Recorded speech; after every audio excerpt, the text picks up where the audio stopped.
One of the areas Dolores was well known for was her research. She would spend hours upon hours in the library, looking up the smallest details. This is where she was when she was working on this book when she passed. So now, it is you, the reader, that will have to do some research. I know this refers to ancient mythology, but I am not able to give you the details. And they know which god they came from because they carry the same name?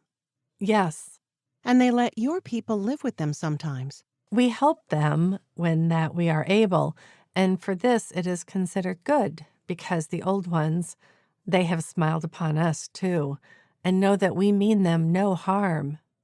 And there are people who do mean you harm in this land? Yes, Can you tell me, have you ever heard of power lines that run across the country? In our country, we call them ley lines. there is one going across the meadows at which the giant's dance runs.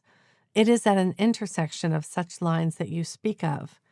It is where the earth power leaks from the center. And if one goes to these points and opens oneself to this, you can gain much understanding and much power to do great things. Is there any way of detecting these lines? Just in making oneself sensitive to certain power forces. Would you feel it as a force when you were over this point? Yes, there are those of us who use things to witch, and when we go to witch, we can find these lines. The giant's dance is on two intersecting lines. This is an extreme power point. There are places in the hills where there are also power points such as this, and they are always honored by the gods and have come to be known as places of the gods. You said you can witch to find these places. How do you do that? You can either use a stick that is from a willow or fruit tree, and by holding it in the hands, it will tell you where these lines are. You may also find different things with this. I've heard you can find water that way. You can find underground water. You can find different sources of stone, different types of stone, metal. You just learn to focus on what you are looking for. And use the same kind of a stick? Many people use a stick all of their lives, the same one.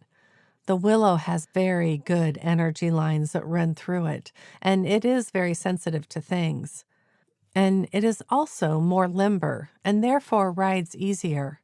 I've heard it has to be a fresh-cut branch. Either fresh cut or one that is kept alive. So, it appears that the art of dowsing is very old, and the technique has not changed much through time.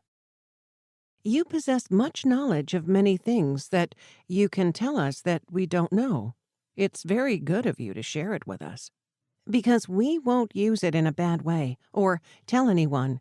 It is learning, and it is helpful to know these things, helpful to grow. We would never tell the ones in the fort or the ones who you fear, because we don't do things like that. When Karen awakened, she had no memory of the session, but she was bursting with energy. She had so much, she said it felt like it was shooting out of her. She needed to do something with it. She was very excited. So, we put her to work using it as a healing energy on us. This releasing of it made her calm down. She didn't know where it came from and why it affected her in this way. She apparently absorbed it when describing and experiencing the ceremony around the altar on the Isle. We did not encounter the Druids again until we held a session a few weeks later. It was again held at Harriet's house. I had again been going through my procedure and speaking to several entities living their lives in various time periods and locations. We had spoken to 2 other entities before this portion. We cut them short because Karen had asked at the beginning of the session to be returned to the time of the Druidess. Although she remembered nothing of the session, she enjoyed the exhilarating feeling she had of being able to tap into that tremendous energy field.